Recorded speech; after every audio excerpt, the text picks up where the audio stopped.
Sir, ಇವತ್ತು drugs awareness ಬಗ್ಗೆ ಜಾಗೃತಿ ಮೂಡಿಸ್ತಾ ಇದ್ದೀವಿ. ಇಡೀ ದೇಶದಲ್ಲೇ ದೇಶದಿಂದ ಹಳ್ಳಿವರೆಗೆ ಜಾಗೃತಿ ಮಾಡಬೇಕಂತ ಒಂದು ಕಾರ್ಯಕ್ರಮ ಇದೆ. 10 days ವರೆಗೆ 10 days 10 ದಿವಸವರೆಗೆ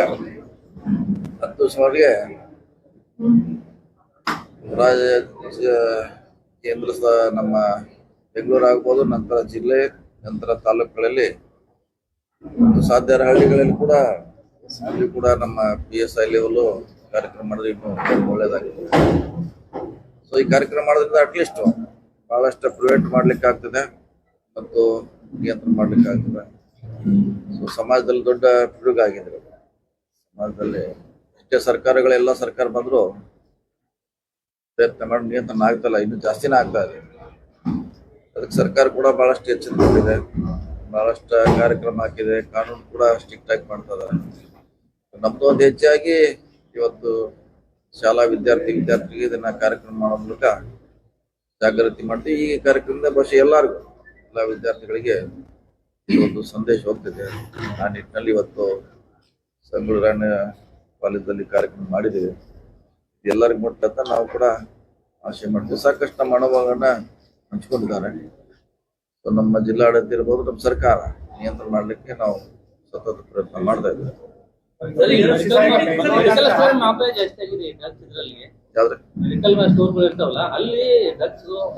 ಫಾರ್ ಎಕ್ಸಾಂಪಲ್ ಸಿರಪ್ ಸಣ್ಣ ಮಕ್ಕಳು ತಗೋತಾ ಇದ್ದಾವೆ, ಕೊಡಬೇಕು ಕೊಡಬಾರ್ದು ಅಂತ ಡ್ರಗ್ ರೇಟ್ ಹಾಕಲ್ಲ. ಅಲ್ಲ, ಕೆಲವನ್ನ ಡ್ರಗ್ಸ್ ಕನ್ವರ್ಟ್ ಮಾಡ್ಕೋತಾರ, ಅವರು ಮಿಕ್ಸ್ ಮಾಡ್ತಾರೆ, ಅವರೇ ಏನೋ ಒಂದು ಫಾರ್ಮುಲಾ ಹುಡುಕ್ತಾರೆ, ಏನೇನೋ ಮಿಕ್ಸ್ ಮಾಡ್ತಾರ, ಪೆಪ್ಸಿ ಕೋಕೋ ಕೋಲಾ ಹಾಕ್ತಾರೆ, ಅದನ್ನ ಡ್ರಗ್ಸ್ ಅಂತ ಅಥವಾ ಆಲ್ಕೋಹಾಲ್ ಅಂತ ಜನರೇಟ್ ಮಾಡಿ ಅಂದ್ರೆ ಹೊಸದು ಈಸಿ. ಯಾಕಂದ್ರೆ ಬಹಳಷ್ಟು ರಿಸ್ಟ್ರಿಕ್ಷನ್ ಇರೋದ್ರಿಂದ ಇನ್ನು ಹೇಳ್ದಂಗೆ ಕೆಮ್ಮಿನ ಔಷಧ ತಗೋತಾರೆ, ಅದರಿಂದನೂ ಕೂಡ ಮಾಡ್ಲಿಕ್ಕೆ ಪ್ರಯತ್ನ ಮಾಡ್ತಾರೆ. ಅವ್ರದೇ ಅಂತ ಒಂದು ಸೋರ್ಸ್ ಈಸಿಯಾಗಿ, ಯಾಕಂದ್ರೆ ಬೇರೆ ಆದ್ರೆ ಕಷ್ಟ ಆಗ್ಬೋದು ಅಂತ ಇದನ್ನ ಮಾಡ್ತಾರೆ. ಇನ್ನು ಬೇರೆ ಗಾಂಜಾ ಡ್ರಗ್ಸ್ ಅದು ಕೂಡ ಇದೆ, ಅದು ಏನು ಕಡಿಮೆ ಏನಿಲ್ಲ, ಅದು ಕೂಡ ಎಲ್ಲ ಹಂತದಲ್ಲಿ ಇದೆ. ಪ್ರಯತ್ನ ಅಂತ ಸರ್ಕಾರಗಳ ಮಾಡ್ತಾ ಇದ್ದಾರೆ.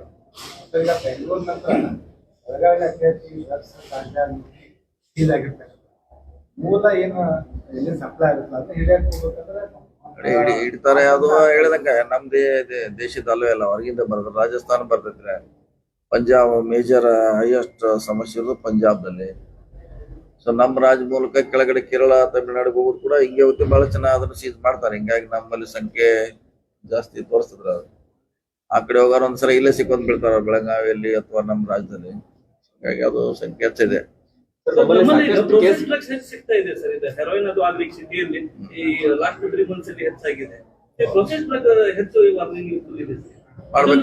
ಮಾಡುವಂತ ಸಣ್ಣ ಸಣ್ಣ ಘಟಕ ಇರ್ತಾರ, ಕಾರ್ಖಾನೆಗಳು ಅಲ್ಲಿ ತಯಾರು ಮಾಡ್ತಾರೆ. ಲಾಸ್ಟ್ ಟೈಮ್ ಒಂದು ಬೆಂಗಳೂರಲ್ಲಿ ಸೀಸ್ ಮಾಡಿದ್ರು, ಅದೇ ಸೇಮ್ ಸಿಮಿಲರ್. NDPS ಆಕ್ಟ್ ಅಲ್ಲಿ ಎಕ್ಸೈಸ್ ಕೈ ಜೋಡಿಸ್ಬೇಕು ಪೊಲೀಸರಿಗೆ, ಅವ್ರು ಕೈ ಜೋಡಿಸೋದಿಲ್ಲ. ಅವ್ರು ಅಲ್ಲೆಲ್ಲೂ ಕುತ್ಕೊಂಡಿರ್ತಾರೆ, ಇವ್ರು ಕೆಲಸ ಮಾಡೋದು, ಅವ್ರು ಸುಮ್ಮನೆ ಕುತ್ಕೊಳ್ಳೋದು ಆಗ್ತಾ ಇದೆ.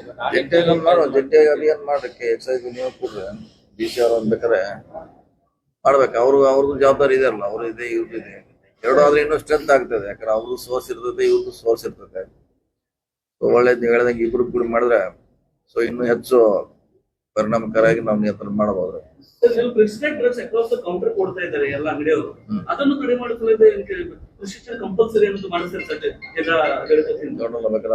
ಕಂಟ್ರೋಲ್ ಅಂತ ಹೇಳ್ತೀವಿ, DC ಅವ್ರು ಹೇಳ್ತಾರೆ, ಅದನ್ನ ನಿಯಂತ್ರಣ ಮಾಡಬಹುದು. ಯಾಕಂದ್ರೆ ಒಂದು ಸಾರಿ ಚೀಟಿ ಇಲ್ಲದೆ ಡಾಕ್ಟರ್ ಇಲ್ಲದೆ ಕೊಡ್ತಾರೆ.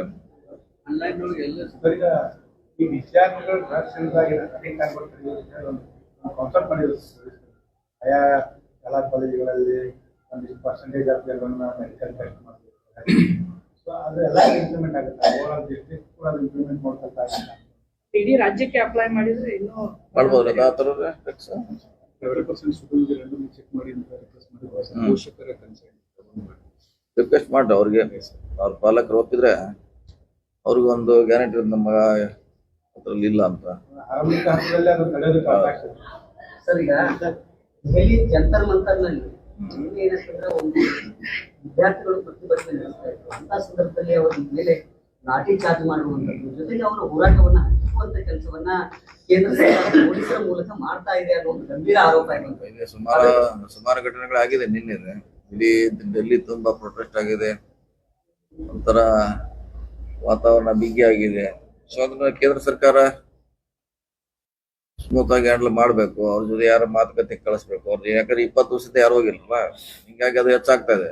ಯಾರು ಹೋಗ್ಬೇಕು ಅಲ್ಲಿ ಹೋಗಿ ಅವ್ರ ಏನ್ ಮನವಿ ಏನಿದೆ ಕೇಳಿದ್ರೆ ಪರಿಹಾರ ಹಾಕ್ಬೇಕು. ಇವ್ರು ಯಾರೋ ಹೋಗದಿರಂದ್ರೆ ಇದು ಹಿಂದೆ ರೈತರ ಹತ್ರ 1 ವರ್ಷ ಮಾಡಿದ್ರು ಅವ್ರ ಕಡೆ ಯಾರೋ ಹೋಗಿದ್ರೆ ಇಮಿಡಿಯೇಟ್ ಮುಗಿತೈತಿ. ಇದು ಕೂಡ ಈಗ ಏನ್ ಕಾಲ ಮಿಂಚಿಲ್ಲ.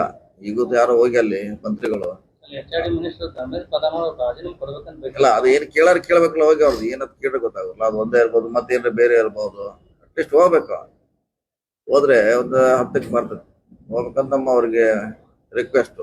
ಅಲ್ಲೇ ಅಧಿವೇಶನ ನಡೀತಾ ಇದೆ ಸರ್ ಸಂಸತ್ನಲ್ಲಿ. ಎಲ್ಲಾರು ಇದ್ದಾರೆ, ಯಾರಿಗೂ ಅಷ್ಟು ಟೈಮ್ ಇಲ್ವಾ? ಹೋಗ್ಬೇಕು. ಹೋಗ್ಬೇಕಂತ ನಮ್ದು ರಿಕ್ವೆಸ್ಟ್ ಇದೆ ಅವ್ರಿಗೆ. ಯಾಕಂದ್ರೆ ಅದು ಪ್ರೆಸ್ಟೇಜ್ ಅಲ್ಲ. ಧರ್ಮೇಂದ್ರ ಪ್ರಧಾನ್ ರಾಜೀನಾಮೆ ಕೊಟ್ಟಿಲ್ಲ ಅಲ್ಲ ಸೆಂಟ್ರಲ್ ಗೌರ್ಮೆಂಟ್. ಅಲ್ಲ, ಸೆಕೆಂಡ್ರಿ ಅದು ಆಮ್ಯಾಗ. ಅದು ಸೆಕೆಂಡ್ರಿ ಆದ್ಮೇಲೆ ಅವ್ರು ಹೋಗಿ ಕೇಳ್ಬೇಕಲ್ಲ, ಏನಾದ್ರು ಒಂದೇ ಇದೆಯಾ ಬೇರೆ ಏನಿದೆಯಾ ನಿಮ್ದು, ಅದು ಒಂದೇ ಅವ್ರದ್ದಿಲ್ಲ, ಬೇರೆ ಬೇರೆ ಡಿಮಾಂಡ್ ಕೂಡ ಇದೆ ಅವ್ರದ್ದು. ಕಾಂಗ್ರೆಸ್ ಪಾರ್ಟಿ ಸಪೋರ್ಟ್ ಇದೆ ಅಂತ ಇಲ್ಲ, ನಮ್ದು ಯಾವ ಸಪೋರ್ಟ್ ಇಲ್ಲ. ಅವ್ರದ್ದು ಇಂಡಿಪೆಂಡೆಂಟ್ ಆಗಿ ಮಾಡತ್ತಾರ. ವಿದ್ಯಾರ್ಥಿಗಳಿದಾರ ಹತ್ರ ಯಾರು ಪಾರ್ಟಿಕ್ಸ್ ಯಾರು ಅಟ್ಯಾಚ್ ಇಲ್ಲ.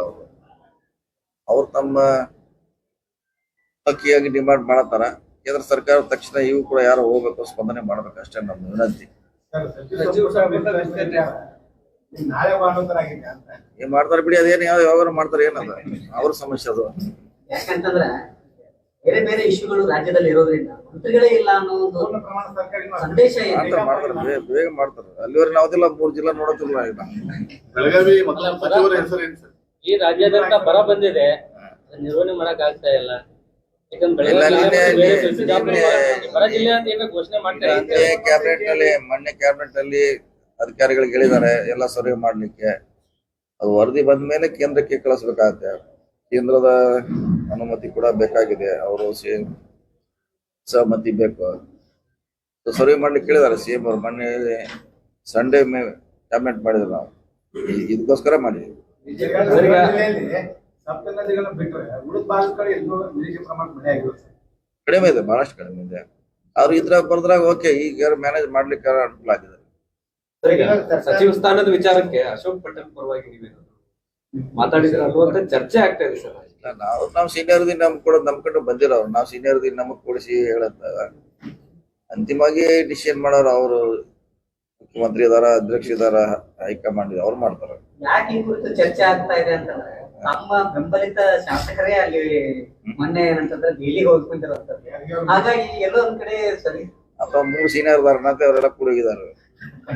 ಅಲ್ಲ, ತಮ್ಮ ನಿರ್ದೇಶನದ ಮೇಲೆ ಆಯ್ತು ಅನ್ನುವಂಥದ್ದನ್ನು ಕೂಡ ಚರ್ಚೆ ಆಗ್ತಿರೋದು. ನಾವು ಸೀನಿಯರ್ ನಮಗೂ ಬೇಕಂತ ಹೋಗಿದ್ದಾರೆ. 3 ಜನರಲ್ಲಿ ಯಾರ್ಯಾರು ಕೊಡಂತ ಅವ್ರು ಹೋಗಿದ್ದಾರೆ. ರೆಕಮೆಂಡ್ ಮಾಡ್ತೀರಾ ಸರ್? ಸಚಿವರು ಆದವರು ಬಿಟ್ಟು ಬೇರೆದವ್ರು ಮಾಡಿ. ನಾವ್ ಯಾರಿಗೂ ಹೇಳಲ್ಲ, ನಾವ್ ಯಾರಿಗೂ ರೆಕಮೆಂಡ್ ಮಾಡೋದಿಲ್ಲ, ಏನಿಲ್ಲ. ಯಾರು ಮಾಡ್ತಾರ ಅವ್ರು ನಮ್ಮವ್ರು ಅಷ್ಟೇ.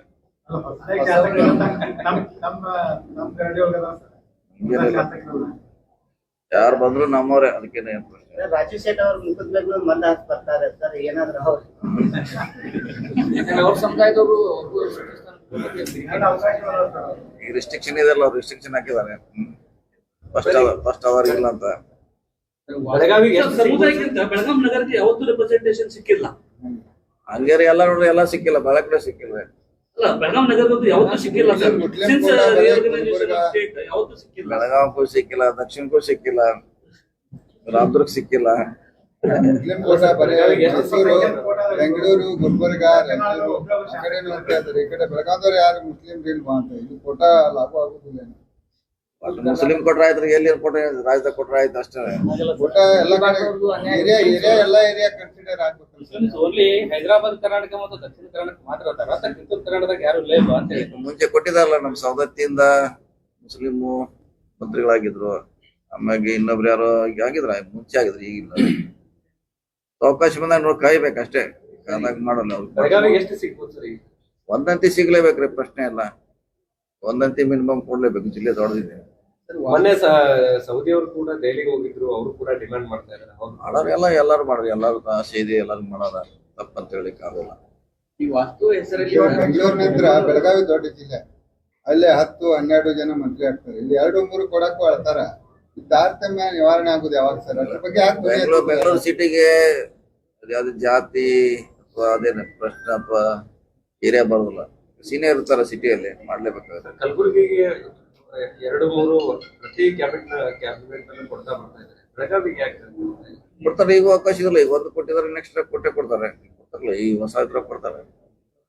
ಈಗ ವಾಸ್ತು ಹೆಸರಲ್ಲಿ ಪಾರಂಪರಿಕ ಕಟ್ಟಡವನ್ನ ನವೀಕರಣ ಮಾಡ್ತಿದ್ದಾರೆ ಕುಮಾರ ಕೃಪಾ ಗ್ರಾಮ. ತಾವೇನ್ ಹೇಳ್ತೀರಿ? ಈ ಕಟ್ಟಾರ ಈಗ ಅವ್ರು ಇರೋರು ಅವ್ರು ಹಂಗಿರ್ಬೇಕಂತ ಹಂಗಿರ್ಬೇಕ್ರಿ. ಎಲ್ಲ ವಾಸ್ತು ಪ್ರಕಾರ ನಡೀತಾ ಇದೆ. ಕಾಂಗ್ರೆಸ್ ಸರ್ಕಾರ ಇತ್ತೀಚಿನ ದಿನಗಳಲ್ಲಿ ಹೊಸ ಸಿಎಂ ಬಂದ ನಂತರ ಕಾಂಗ್ರೆಸ್ ಸರ್ಕಾರನ ವಾಸ್ತು ಪ್ರಕಾರ ನಡೀತಾ ಇದೆ ಅಂತ. ಅಲ್ಲಿ ಕೂಡ ಇಲ್ಲಿ ಉತ್ತರದಿಂದ ಹೋದ್ರೆ ಅದಕ್ಕೆ ನಿಮ್ಗೆ ಸಮಸ್ಯೆ ಇರ್ಬೇಕದ.